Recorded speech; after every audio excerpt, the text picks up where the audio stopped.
APJ Abdul Kalam বলেছে, প্রজাপতির পিছনে ঘুরিও না, ফুলের চাষ করো, প্রজাপতি তোমার পিছনে ঘুরবে। ফুলের চাষ করো, ক্যারিয়ার চাষ করো, তাদের পিছনে ঘোরা দরকার নাই। তোমরা জ্যামাইকা একটা ব্যক্তি আছে, উসাইন বোল্ট, নাম শুনেছো?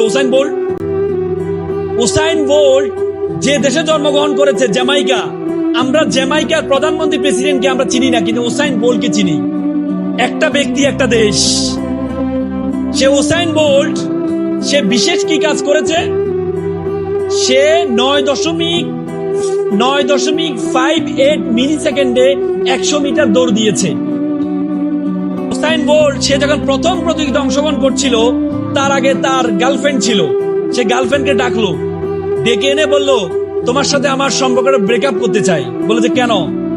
বলে, তোমার কারণে আমি আমার কাজে মনোনিবেশ করতে পারছি না। পরে তাকে ব্রেকআপ করে পরবর্তী উসাইন বোল্ট প্রতিযোগিতা অংশগ্রহণ করেছে। তোমরা এখানে যারা আছো, তোমাদের মনে রাখতে হবে যে তোমরা তোমাদের সেই যোগ্যতাটা অর্জন করো। আজকে তোমাদের মতো ছেলেমেয়েরা পৃথিবীর বিভিন্ন দেশে গেমস আবিষ্কার করছে, আর সেই গেমস খেলে আমরা সময় নষ্ট করছি।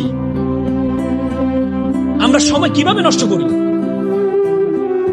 আজকে এখানে যারা অভিভাবকরা আছেন, আমাদের সন্তানদের জন্য আমাদের কিছু দায়িত্ব কর্তব্য আছে। বাচ্চা শিশুরা বেশি বুঝবে না, আমি অভিভাবকদেরকে একটু বলি,